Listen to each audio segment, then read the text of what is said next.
প্রিয় নবম দশম এবং এসএসসি পরীক্ষার্থীবৃন্দ, আরএমএস ম্যাথ ভার্চুয়াল টিচিং হোমের পক্ষ থেকে সবাইকে সুস্বাগত। আজকে আমি নিয়ে আসছি গণিতের টপিক 1 এর সেট অংশ থেকে প্রশ্ন নং 1, b = x belongs to n, 3 <= x <= 7 এবং মৌলিক সংখ্যা। এই বিকে তালিকা পদ্ধতিতে প্রকাশ করো।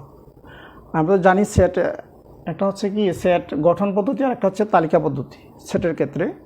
তো এটা গঠন পদ্ধতিতে দেওয়া আছে, এটাকে তালিকা পদ্ধতিতে নিতে হবে। তো আমরা এটাকে সমাধান করার জন্য তালিকা পদ্ধতিতে প্রকাশ করার জন্য আমাদের প্রথমে যে প্রশ্নটা যেটা দেওয়া আছে উদ্দীপকে সেটা হচ্ছে যে আমরা লিখব এখানে b = কি বলছে, x belongs to n such that 3 <= x <= 7 এবং মৌলিক সংখ্যা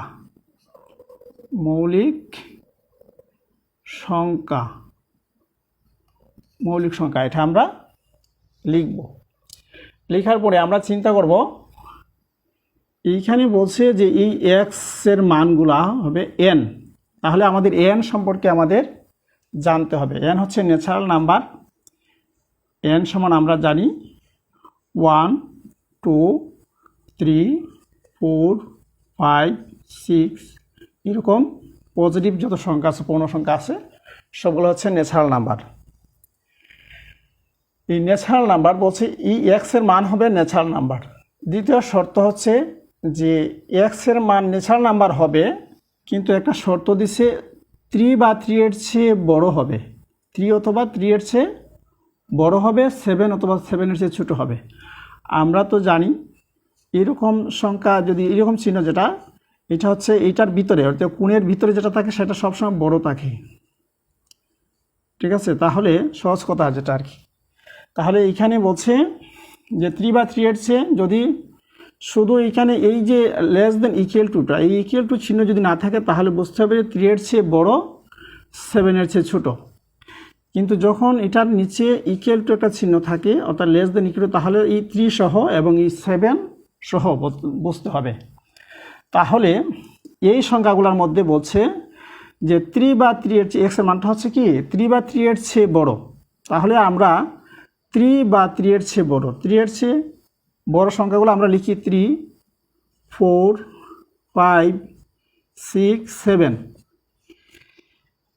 এই শর্তে বোঝাচ্ছে এই সংখ্যাগুলা 3 বা 3 এর চেয়ে বড়, 7 বা 7 এর চেয়ে ছোট। কিন্তু আরেকটা শর্ত বলছে মৌলিক সংখ্যা, তাহলে শুধু এইগুলো লিখলে কিন্তু হবে না, এখানে কোনগুলো লিখতে হবে, মৌলিক সংখ্যা লিখতে হবে। যে সংখ্যাকে 1 ব্যতীত অন্য কোনো সংখ্যা দ্বারা নিঃশেষে বিভাজিত হয় না সেই সংখ্যাগুলো হচ্ছে মৌলিক সংখ্যা। তাহলে আমরা লিখতে পারি এইখানে 3 কে 1 ছাড়া আর কোনো সংখ্যা দ্বারা ভাগ করা যায় না, নিঃশেষে বিভাজিত হয় না, তাহলে 3 লিখতে পারি। 4 কে 2 দ্বারা ভাগ করা যায়, 4 লেখা যাবে না। 5 লেখা যায়।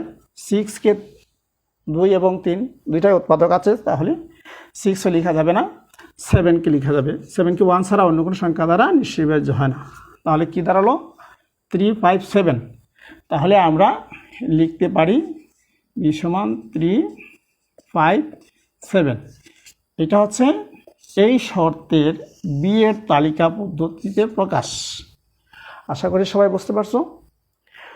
অসংখ্য ধন্যবাদ সবাইকে। আশা রাখি এটা তোমাদের কাজে লাগবে। আজ এই পর্যন্তই, ধন্যবাদ।